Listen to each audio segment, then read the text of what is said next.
अखिल जगत स्वामी साप सदा शिव मल्हारी मणिमल्ल संहारक ऐश्वर्य प्रदाता शक्तिदाता जयदुरी गणाधीशित आदिरुद्र श्री मातंड भैरवा.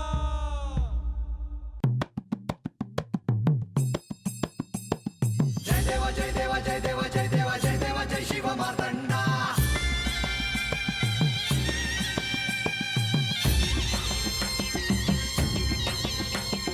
जय देवा जय देवा जय देवा जय देवा जय देवा जय शिव मार्तंडा. हरिवर्धन मल्हारी तुझी प्रचंडा. अगडतुम नगारा सोन्याची जेजुरी देव गेले जेजुरा निळा घोडा. अगडतुम नगारा सोन्याची जेजुरी देव गेले जेजुरा निळा घोडा.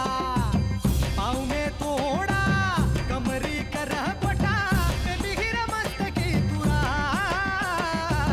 खोबऱ्याचा कुटका भंडाऱ्याचा भडका बोल अहंकारा सदानंदाचा येळको.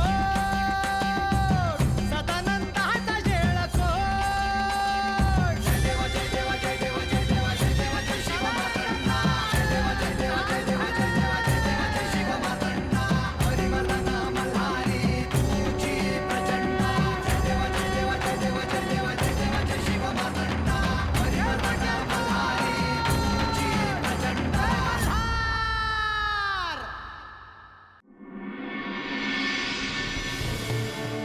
सांग काय काम आहे ते म्या करते. अगं राहू दे मी करते. हो पण आल्याला काम कसं पाय काढलं आहे. कामात येळ निघून जातो माझा. आणि बाला मी पूजा केलेली न ग हाय ना. बरोबर आहे त्याचं त्याचं तरी काय चुकलं. मला तर वाटलं होतं देव म्हणतील तुला आता जेजुरीतच राहा म्हणून. कसलं काय आणि कसलं काय. देवांच्या मनात काय हाय ते ठाव नाही. पर माझ्या देवाला बोल लावू नगस रंग्या. मला हे आवडायचं. तू मसने एक विचारू का. काय विचारणार आहे. देव तुमच्याशी बोलले असतालच की. काय विचारताय. मग काय गप्पा मारायला गेली ती वय तिथं. देवीनं बोलवलं होतं म्हणून गेली ती. रंग्या देवांनी मला काय नाही सांगितलं तरी बी मला समजतं या त्यासनी काय वाटतं ते. एक बानू तुझा काय अपराध झालाय ती काय आमासनी ठाव नाही. तुला काय शिक्षा दिली ती बी आमासनी काय ठाव नाही. आम्ही आपलं जेजुरीला हात हलवत हलवत गेलो आणि हात हलवत हलवत आलो. मला तुम्हासनी ते नाही सांगता येणार. अगं पर का असं काय करताय सांग. गडावर सांगितलं असेल तसं. तसं नाही पर हे कुणासनी कळालं नाही तरच भलं हाय त्यात. मग देव तुला परत घेऊन जाणार का नाही.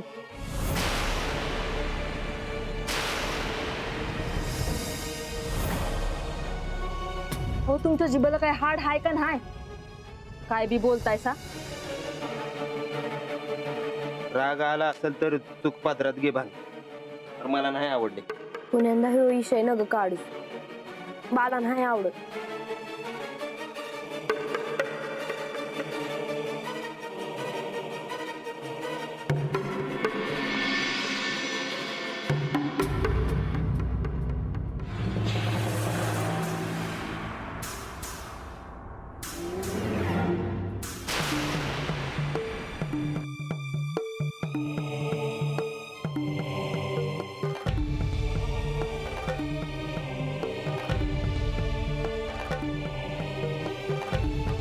आज असं कातरवेळी माझं मन अस्वस्थ का आहे. काय घडणार आहे हे देखील मला भेटले नाही. माझ्याशी बोलले नाही. माझ्याशी यांनी अबोला धरलाय का. त्यांनी माझ्याशी मनमोकळेपणाने बोलावं. माझ्याशी गुजगोष्टी कराव्या अशी माझी इच्छा आहे. पण मी त्या बानूला शासन केल्यापासून यांचं वागणंच बदललं.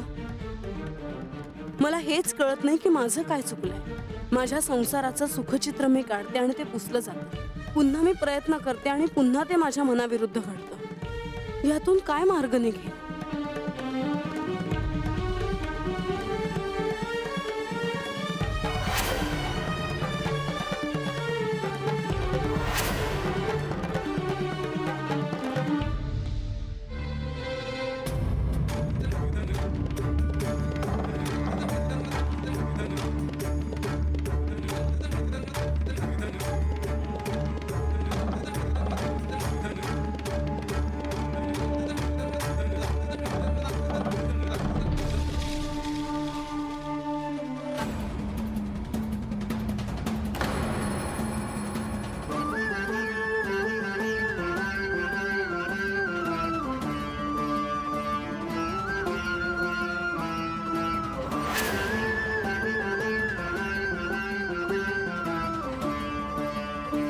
या खंडोबाने देखील तुझ्यावर प्रेम केलं आहे आणि प्रेम करतच राहील.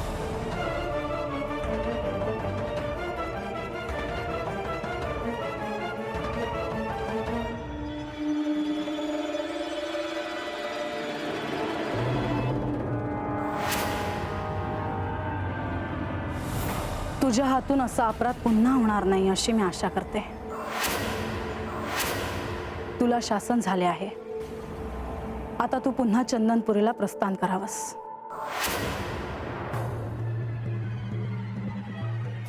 मी तुला आता एक वचन देतो आहे की लवकरच असा क्षण येईल ज्यावेळी तुला सन्मानाने जेजुरीत बोलवलं जाईल.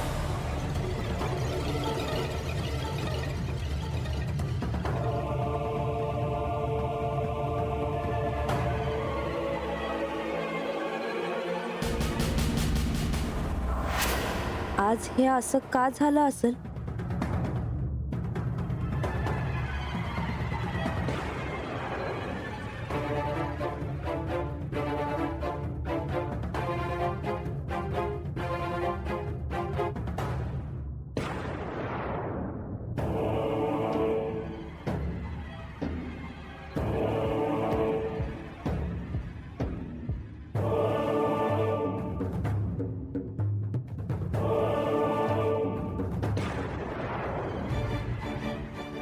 गणोबा, देवांना कुठे पाहिलं का?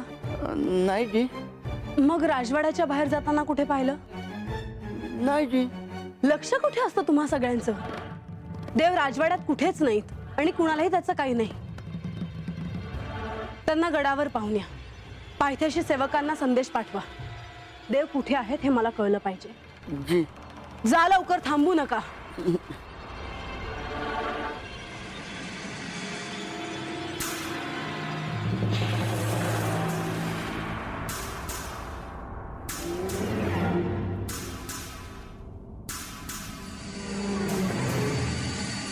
लक्ष्मी देवी,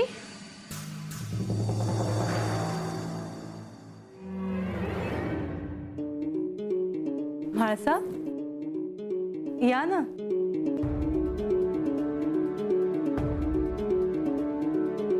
हे कुठे दिसत नाहीयेत. मला वाटलं की हे बंधूंना भेटायला आले असतील. नाही, श्री खंडेराय इथे नाही आले. हो, तुम्ही एवढा कसला विचार करता आहात? हे राजवाड्यात कुठेच नाहीत आणि गडावर असण्याची शक्यता नाही. तुम्ही एवढी काळजी करण्याचं काहीच कारण नाही. ते इथेच कुठेतरी असतील, येतील. येतील ते खरं आहे, पण आत्ता कुठे गेलेत हा प्रश्न उद्भवतोच ना. तुमचं आणि त्यांचं काही बोलणं झालं आहे का? नाही, आणि जाण्याबद्दल तर अजिबातच नाही. बंधू कुठे आहेत? ते गडावरच आहे. मग त्यांना तरी ठाऊक असेल ना. मला नाही तसं वाटत, कारण आज दिवसभर तसे ते कामातच व्यस्त आहे. मी बानूला इथे बोलवून शासन केले म्हणून तिचे सांत्वन करायला गेले असतील बहुतेक. म्हाळसा, आधी तुम्ही त्याची खात्री करून घ्यावी आणि मगच निष्कर्ष काढावा. अन्यथा त्यातून पुन्हा वाद उद्भवतील. येते मी.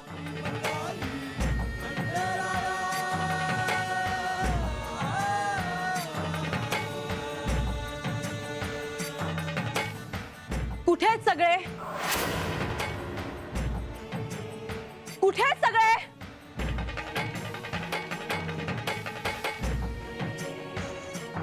मघापासून शोधते आहे मी. देव कुठे आहेत? इतका मोठा राजवाडा, इतके सगळे सेवक, पण कुणालाही ठाऊक नाही. की सगळ्यांना ठाऊक आहे पण मला सांगायचं नाही. माझ्यापासून काही लपून ठेवू नका, नाहीतर मी काय शासन करेन याचा विचार करून ठेवा.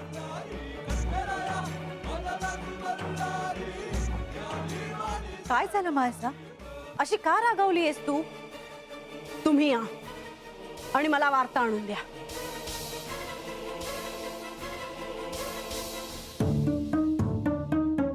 म्हाळसा, तू आधी शांत हो बर.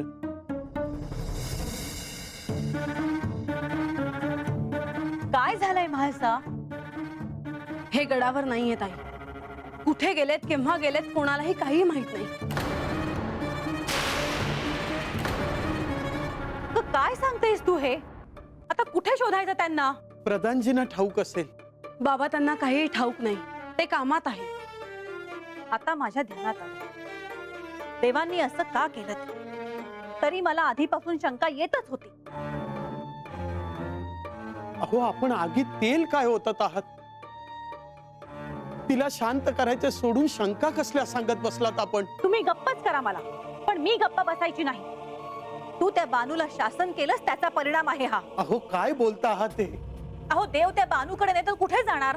पण देवींना सोडून देव बानूकडे कसे जातील? माधवी, तू गप्प बैस. तू हिच्यावर कशाला ओरडतेस? ही इथे बोलली म्हणून तू हिला गप्प करशील? अजून कुणाकुणाचं तोंड धरशील? मग काय करू मी? ह्यावर एक उपाय ठाऊक आहे मला. तो तू कर, म्हणजे देव तुला सोडून कुठेही जाणार नाही.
उजेड कसला म्हणायचा?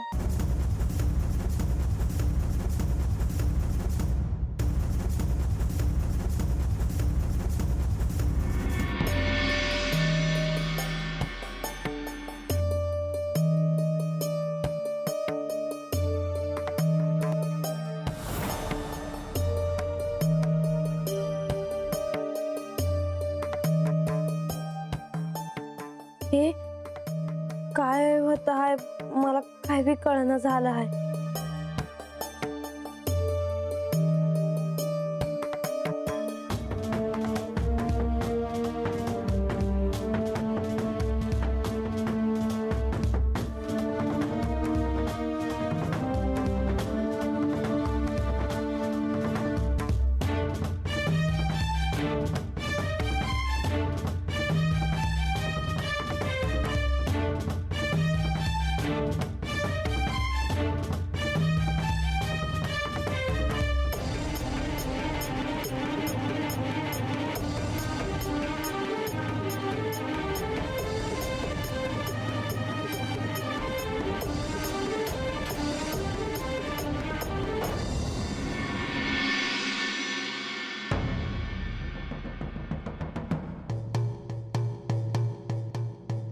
ऐकलं का?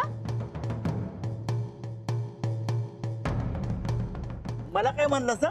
हो, तुम्ही गणोबा ना? गडावरील कामाचं नियोजन तुम्हीच करता ना? व्हायची. आणि तुम्ही देवींच्या माहेरकडनं आलात व्हय ना? हो, मी माधवी.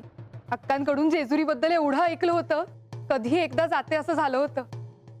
इथे आले आणि इथलं वैभव ऐश्वर्य बघून माझे डोळे तर अगदी दिपून गेलेत.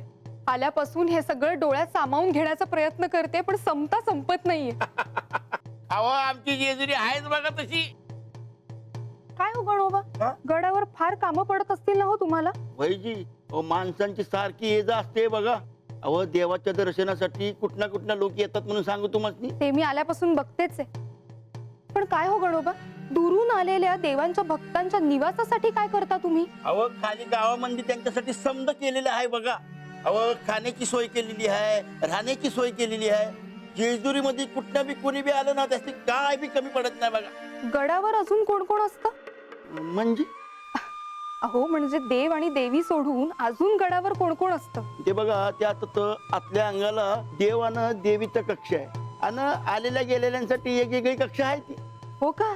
पर तुम्ही हे समजा कशा पाहिजे विचारतायसा?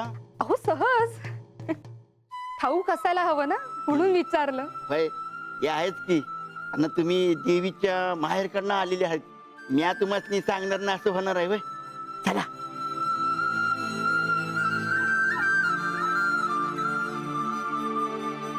काय हो गणोबा? काय? नाही, देव गडावरनं कुठे गेले असावेत? आता असं कसं सांगणार? देव मला थोडीच सांगून गेलेत कुठे गेलेत ती. असं कसं? मी तर ऐकले की तुम्ही देवांची सेवा करता. देवांना काय हवं काय नको हे सगळं तुम्हाला ठाऊक असतं. होय. मग असं असताना देव कुठे गेलेत हे तुम्हाला ठाऊक असणारच. आता हो सांगा. मला ठाऊक आहे की तुम्हाला नक्की ठाऊक असणार. खरं सांगू का? मला खरंच ठाव नाही देव कुठं गेला आहे तिथे. पर मला एक ठाव आहे का देवाचे जाताना मी बघितलं होतं. काय? होय. हो काय बोलताय काय गणोबा? पण देवींनी विचारलं तेव्हा तुम्ही काहीच कसं म्हणाला नाही? पण आता त्यासनी कसं सांगावं? थांबवलं का नाही असं त्यांनी विचारलं असं तर मी काय करावं? पण तुमचं असं वागणं योग्य नाही. देवींना खरं काय ते कळायलाच हवं. होय, पर तुम्ही देवीचे काय बी सांगू नका सर. असं कसं करू मी? तुम्हीच सांगा. जोपर्यंत देव कुठे गेलेत हे त्यांना कळणार नाही तोपर्यंत त्या स्वस्थ बसणार नाही. होय, पर मी त्याची सांगितलं नाही. हे जर त्यासनी कळालं तर देवी रागावतील. हे बघा तुम्ही नका सांगू हा देवीसनी. मी स्वतःहून काही सांगणार नाही. पण आता त्या समोरून येऊन त्यांनी मला विचारलं की तुला काही ठाऊक आहे का, तर मात्र मला सगळं खरं सांगावं लागेल. हो, असं नका ना करू. मी आता तुमच्या हातापाया जोडतो पण असं नका करू. हे बघा जर देवीसनी हे कळालं ना तर माझं काय खरं नाही. हो बरं बरं, आपण बघून घेऊ काय करायचं ते. पण तुमचं नीट लक्ष असू द्या या गडावर. काय? होय.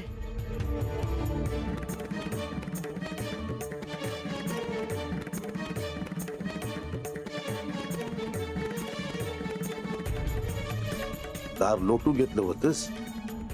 असल माझं ध्यान नव्हतं त्याकडं. आणू मी तुला काय सांगितलं होतं? हे समज सुरू करू नका. तू माझं काय ऐकू नकस बघ. अरे बा, मी हे मुद्दाम नाही केलं. अरे कापडं पेटीत ठेवत होते तेव्हा मला देवांची ही कापडं दिसली म्हणून माझं ध्यान गेलं होतं. म्हणून मला आठवण आली. आता हे समजत तर विसरता नाही येणार ना. पण देवासनी कुठं ठाव आहे समज. येऊ काय बोलले बी नाही. अरे नका, मला काय बी समजावू नका. मला नाही पटायचं. तुला एक सांगू का बा? तुला असं वाटल का मी हे समज विसरले नाही. परत का कुणास ठाऊक माझं मन सांगतोय मला का देव मला भेटत्याल. कुणाला हास लावू नकस पोर. ते काय बी गावायचं नाही. तसं नाही बा. खरं कसं मानायचं म्या?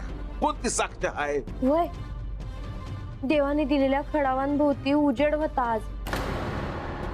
आणि मी त्याला हात लावल्यावर ते उजेड गेला.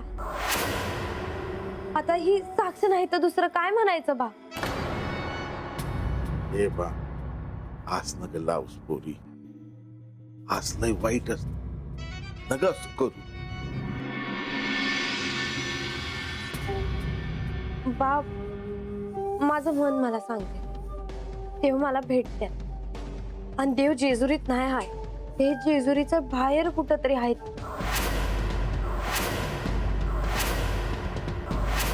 मी जो उपाय सांगितलाय त्यावर विचार कर. आता काय उपाय सांगितलात आपण? अहो, असं काय करताय? हिने बानूला बोलावून घेतलं पण हिने तिला परत जाऊ द्यायला नको होतं. हे आपण बोलताय म्हणजे आश्चर्यच आहे. त्यात आश्चर्य कसलं? संसाराच्या अनुभवातून आलेलं शहाणपण आहे हे. आई बाबा, तुम्ही वाद घालू नका. पण मी काय चुकीचं बोलते? ही असा विचार का नाही करत की ती जोपर्यंत इथे होती तोपर्यंत तुझ्या दृष्टिक्षेपात होती. जे काही घडायचं त्यावर हिचं नियंत्रण असायचं. पण आता ती इथून निघून गेली म्हटल्यावर सगळ्यांना तिचीच सहानुभूती असणार. देवांनाही असंच वाटणार की तिच्यावर अन्याय झालाय म्हणून. त्यांच्यासाठी तर रान मोकळच. कोण अडवणार त्यांना? हवं तेव्हा भेटा. आपण हे जे काही माणसाच्या मनात किलमिश भरवताय ना ते योग्य नव्हे. मी किलमिश भरवते? आई म्हणून माझं काही कर्तव्य आहे की नाही? संसारात हिने कसं वागावं हिला कळत नाही, आणि हिला कळत असतं तर आज ही चूक झालीच नसती. आई, काही झालं तरी मी माझा निर्णय बदलणार नाहीये. मी बानूला पुन्हा जेजुरीत बोलवणार नाही.